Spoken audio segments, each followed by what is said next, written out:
Sylvester Stallone's journey through Hollywood has always been filled with passion, ambition, and an unshakable competitive spirit, but along the way, he also built up a list of people who rubbed him the wrong way. During the explosive rise of action cinema in the 1980 seconds and 1990 seconds, Stallone was at the top of his game, yet his road to success was anything but peaceful. Behind the cameras, he often clashed with fellow stars whose confidence, charisma, or box office power rivaled his own. Perhaps the most notorious of all his rivalries was with Arnold Schwarzenegger, the Austrian bodybuilder turned actor who became Stallone's greatest competitor. Both men fought for the same audience: muscles, guns, explosions, and macho pride. Each tried to outdo the other with bigger films, tougher roles, and more outrageous stunts. Their feud ran so deep that Stallone later admitted he despised Arnold for years, claiming that every success Arnold had felt like a personal defeat. Over time, however, their rivalry cooled into friendship as they both matured and recognized how much they had defined an entire generation of cinema together. Another major conflict in Stallone's career was with Richard Gere, which began early in their careers while rehearsing for a film that never reached completion. The two actors reportedly had immediate tension on set. Gere's confident attitude clashed with Stallone's strong sense of control and discipline.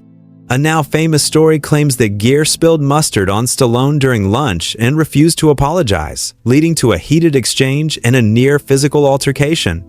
Stallone later stated that he personally requested Gere's removal from the project, and from that moment on, the two men avoided each other for decades.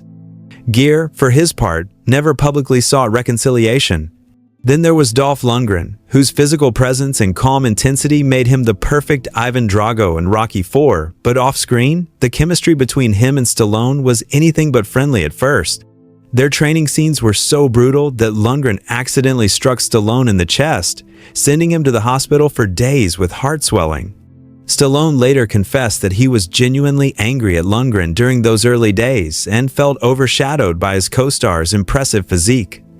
Over time, however, the two developed mutual respect and eventually became close friends, appearing together again in the Expendables series. Stallone's relationships with Bruce Willis and Jean-Claude Van Damme were also famously strained. With Willis, the tension centered on the Expendables 3, when Willis allegedly demanded an enormous paycheck for a small role. Stallone publicly called him greedy and lazy, a rare open insult from one A-list star to another. The fallout was so severe that Willis was replaced in the film, and the two stopped speaking for years. As for Van Damme, their relationship went sour during the action star rivalry of the late 80 seconds and early 90 seconds. Van Damme was the flashy newcomer, and Stallone reportedly viewed him as arrogant and self-absorbed. There was even a rumor that a near fistfight broke out between them at a party hosted by Arnold Schwarzenegger. Over time, Stallone mellowed with age and began to reflect on these rivalries as lessons rather than battles. He admitted that many of these feuds came from pride, insecurity, and the competitive nature of Hollywood at the time. Yet these conflicts also helped fuel his drive, shaping him into one of the most resilient and iconic figures in film history. For all the grudges and showdowns, Stallone's legacy proves that even in a world built on ego and fame, respect can still emerge from rivalry, and enemies can sometimes become the best reminders of who you are.